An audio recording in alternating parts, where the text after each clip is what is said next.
Hello guys, welcome to our class for today. This is Normal Science Tutors Online. We are still remain October Michael, and for today we are still going to be looking at calculations on projectiles. So please, I want you to review the video on projectiles so that you can follow through as we apply those equations that we derived while we are discussing projectiles. That's okay. So please, if you have not subscribed to this channel, please subscribe. Click on the subscribe button, click on the notification button so that whenever we upload a new video, YouTube will notify you. You can reach us through the WhatsApp number that's showing right on your screen. If you have been following us so far, please give us a like, give us a thumbs up so that we'll continue to dish out more quality lectures for you. Right, also invite your friends so that they can come and enjoy this physics class. So please get your writing material so that we can go straight to the class. Get your calculators and then get settled. Please pay attention as we solve different problems on projectiles. Right, so welcome to the class. Let's go.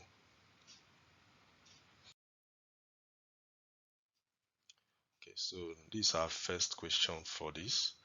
A ball is projected horizontally from a height of 20 meters above the ground with an initial velocity of 0.4 meters per second.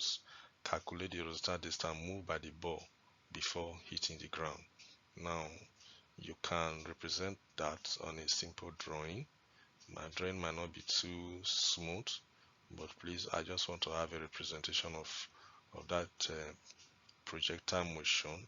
Since the object is projected horizontally, it will go through a parabolic, but this is called a half parabola. That okay? You remember our discussion on that? Is a half parabola, right? So this is the height, and then this is the direction of projection.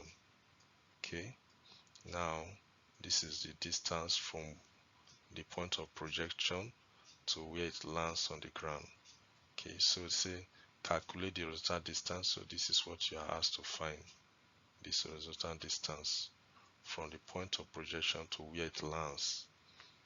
Okay, so that is what you are asked to find. Now, if you remember the equations of motion that we derived for horizontal projection, I want you to know that this velocity that you see here,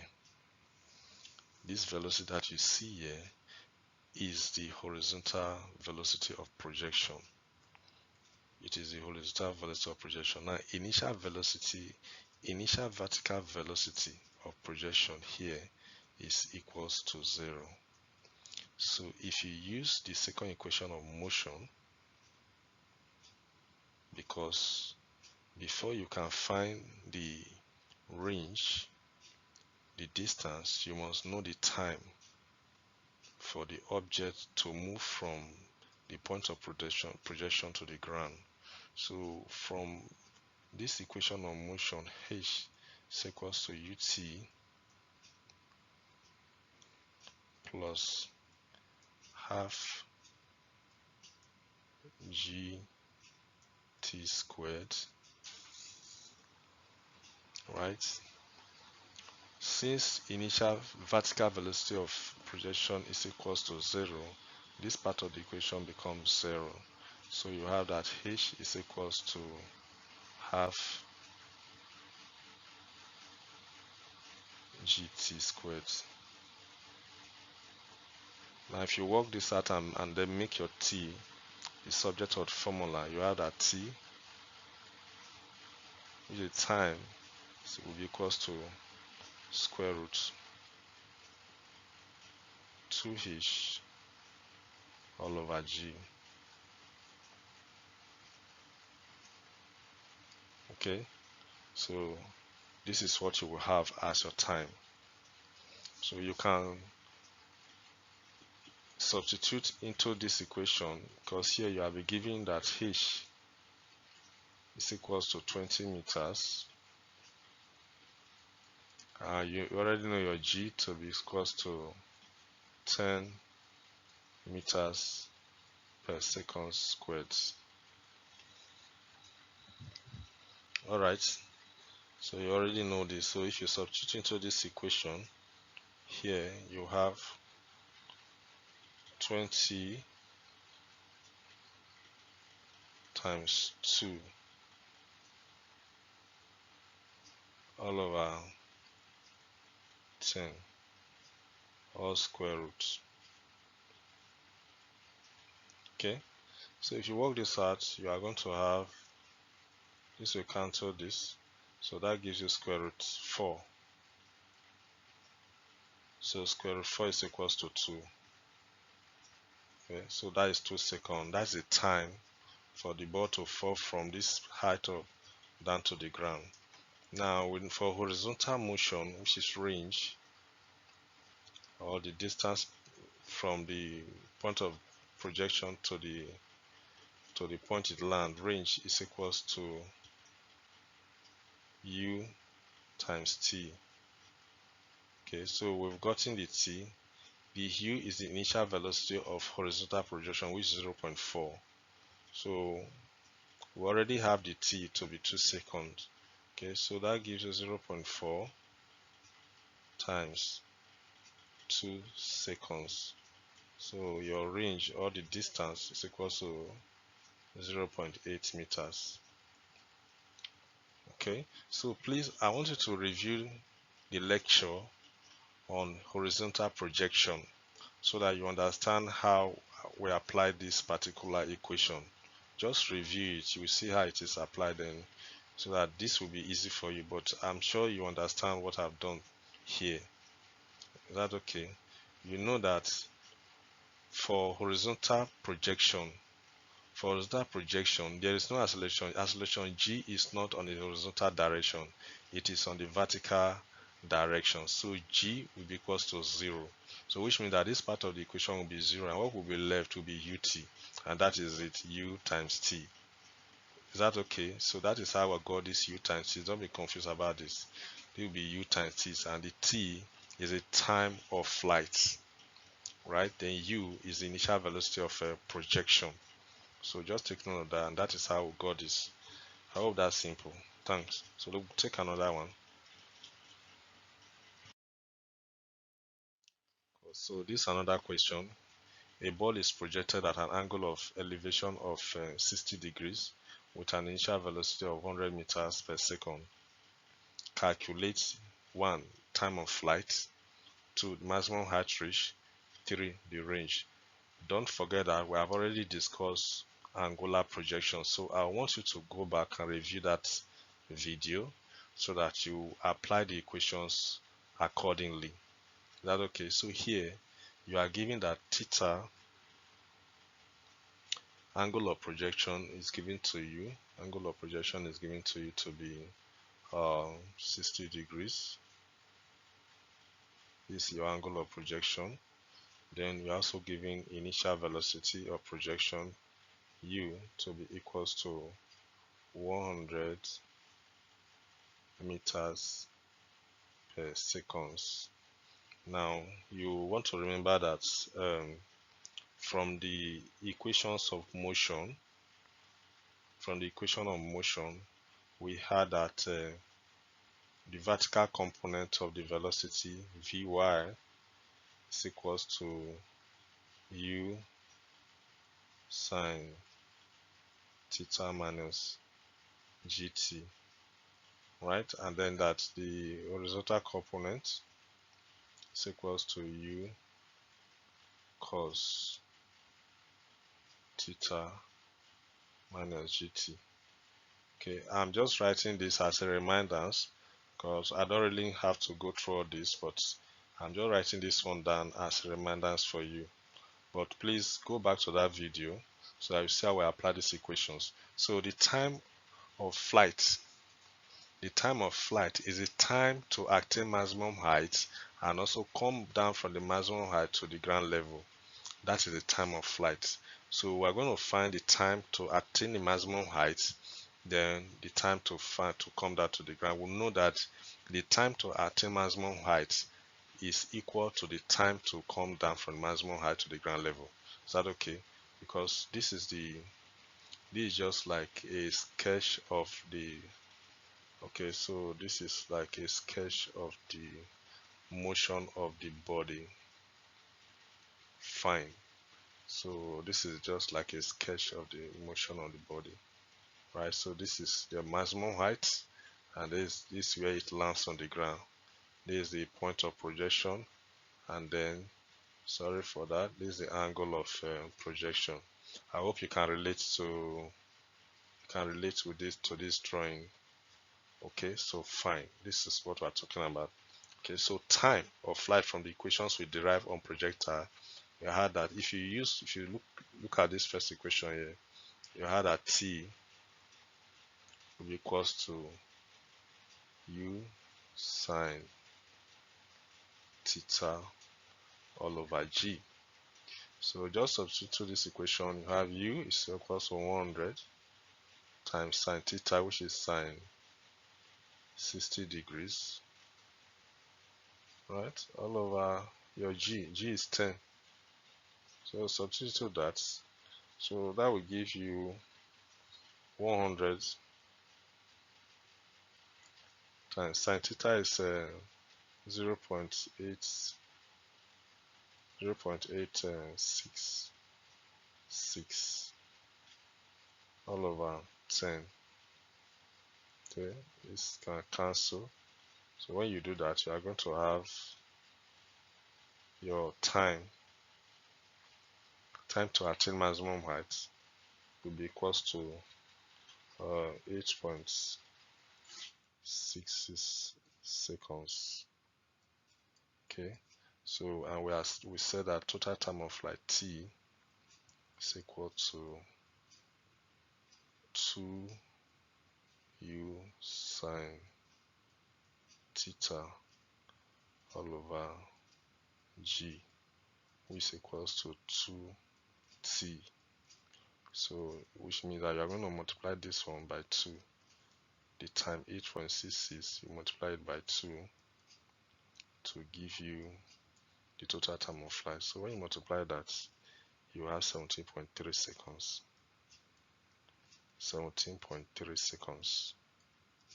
Okay, so I hope this one is clear. I hope this is clear. So if that is clear, we can go for the maximum height reach. Maximum height reach that we got, the equation, if you go back there, we had a maximum height h mass. Equation is h mass is equals to u squared sine squared theta all over what? All over 2g. Please, these equations, you don't need to cram them, you can derive them. Just know the 3 equations of motion. You can derive all these equations. So you can substitute into this equation now. If you substitute here, sine squared theta, that is sine theta squared, right? This is equals to 100 squared multiplied by sine 60 degree, sine 60 degree, all squared, sine 60 degree all squared, divided by 2 times 10. Sine 60 is 0.866. So if you work all this out, you will have that your h mass will give you you work all this out and divide by 20. Your final answer will be 375 meters. Please punch that out in your calculators. Punch that out in your calculators. You have your h mass to be 375 meters. Is that okay? So the next question is the range.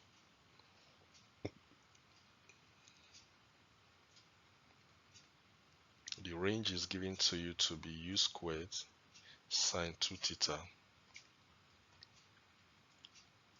That is the equation we derived.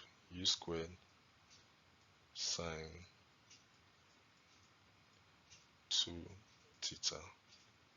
all over G. This is the equation for the range. Please take note of these equations because mostly in your WAEC objective and JAM objectives, they normally bring questions like this just for you to derive the equation or just know the equation. Okay, so this is the equation for the range.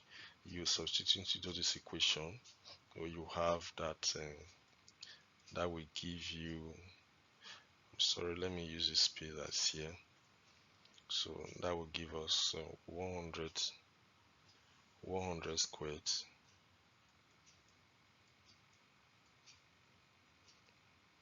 times sine 2 theta, that is sine 120 all over G. G is 10, right? All over G. G is 10. So you can do that with your calculator. You can press that out with your calculator. Sine 120. Press it out with your calculator. Sine 120 is something as sine 60 degrees. So you multiply that by 100 raised to the power 2. Then you divide by 20. Okay. So you can work that out.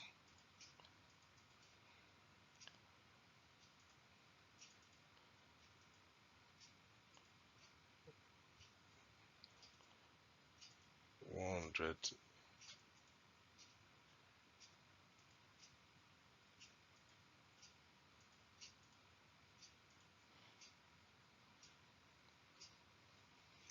So when you work that out, you have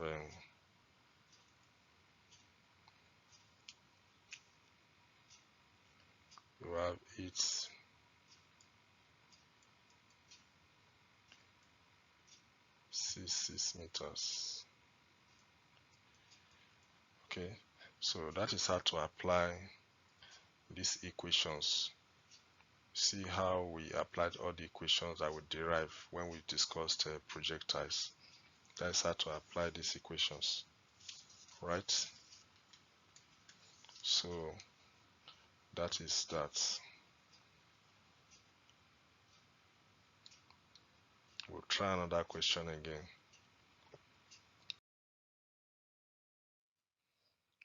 Okay, so this is another question.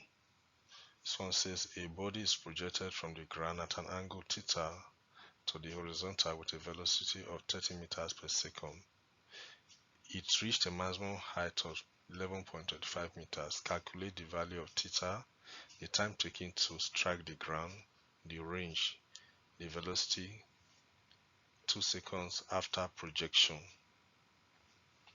The velocity 2 seconds after projection. Okay, so right away here, you are not given theta. Theta is not given to you. So theta is not given. You are given velocity, initial velocity to be 30 meters per seconds, and then you are given the maximum height to be equals to 11.25 meters, right? So you are asked to find the value of theta first. Now from the equations of motion, we had that h mass equals to u squared sine square theta all over what? All over 2g. Yeah, so you can substitute into this equation. H is given to you, you have u, so it's sine theta you are looking for. G is 10 meters per second, right? So if you substitute here, you have that 11.25 is equals to u squared, which is 30 squared, times sine squared theta, or sine theta all raised to the power 2 all over 2 times 10 all over 2 times 10. So if you work this out, you do cross multiplication, you are going to have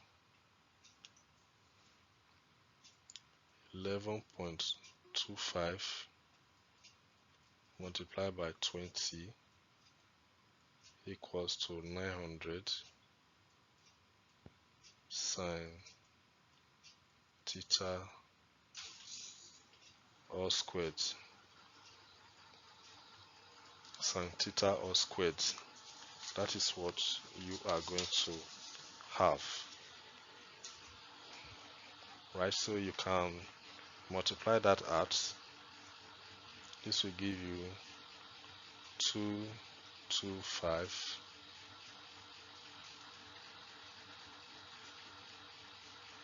is equals to 900 sine theta all squared. So divide both sides by 900 and do your calculation there. If you divide 225 by 900, you have a 0.25.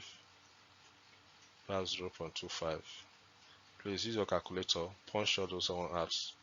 So 0.25, you have sine squared. Sine theta all squared. Right? Sine theta all squared. If you square both sides, you have square root of 0.25 equals to sine theta. Then if you square both sides, now square root of 0.25 is 0.5, so equals to sine theta.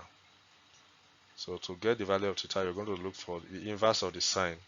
So that will give you theta is equals to inverse of sine 0.5, and inverse of that sine is equals to 30 degrees. So your theta now is equals to 30 degrees. I hope you followed. So your theta is equals to what? 30 degrees. So once you have gotten your theta, the other part of the equation become easy for you to solve.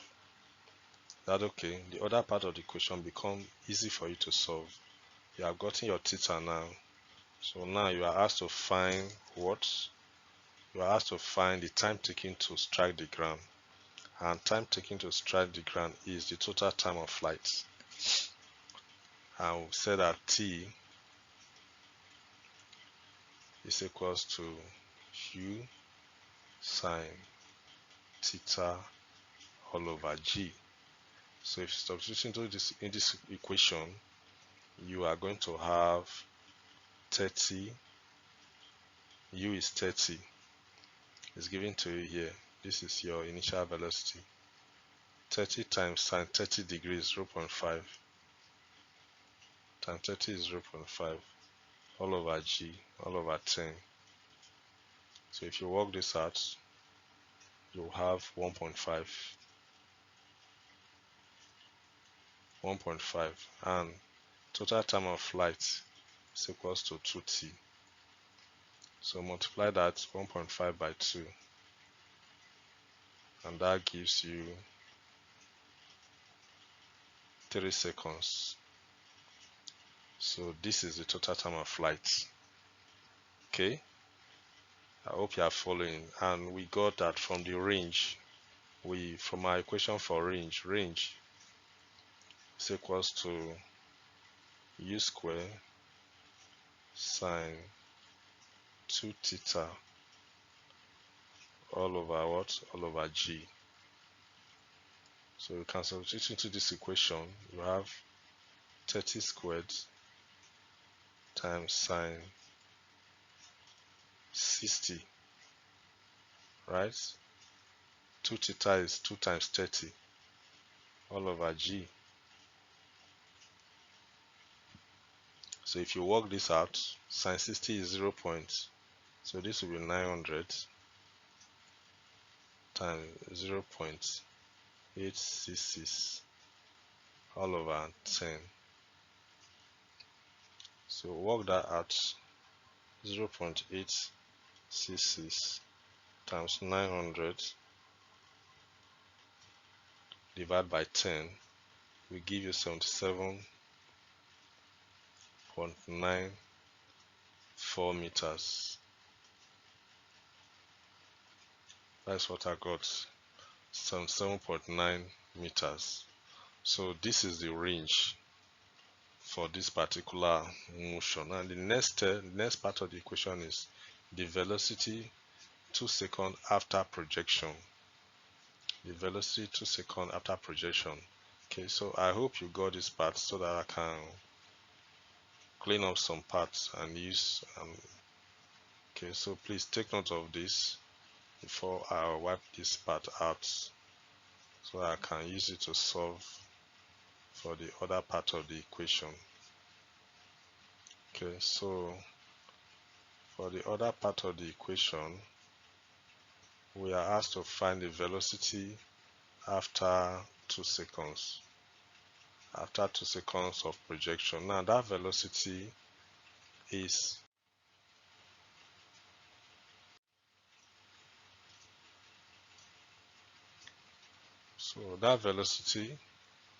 going to be the velocity for to be resolved into two components.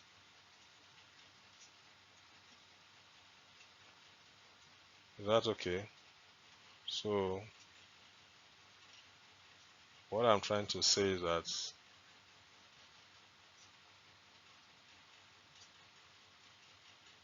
the velocity will have the vertical component and then the horizontal component.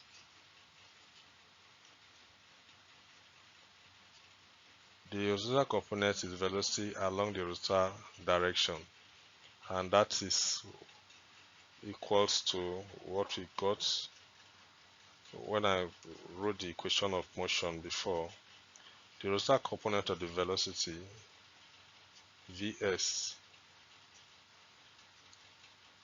is equals to U cos theta. You know, along the horizontal axis, there's no G. Acceleration G is 0.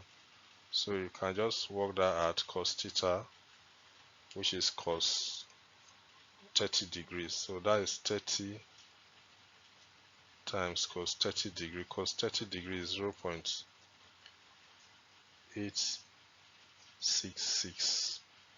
So if you work that out, you will have 25.98.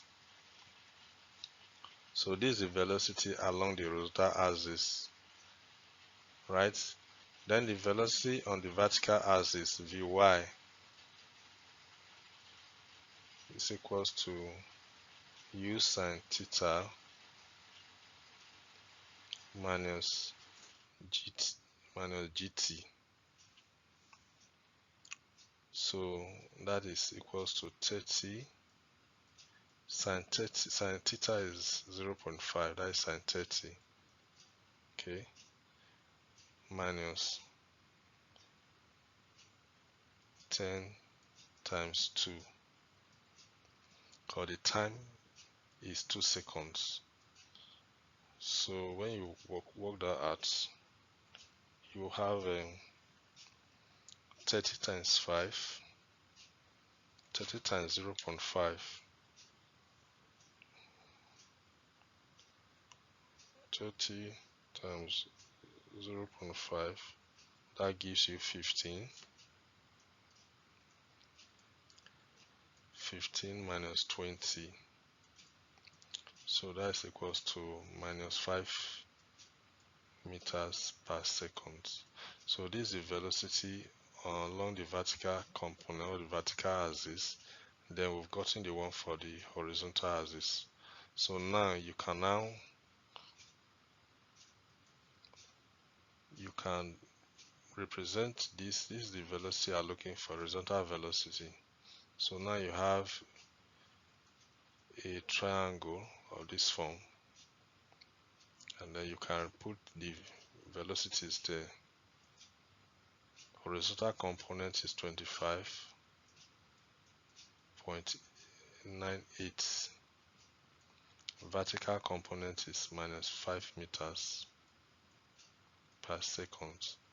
Okay, so V from Pythagoras theorem.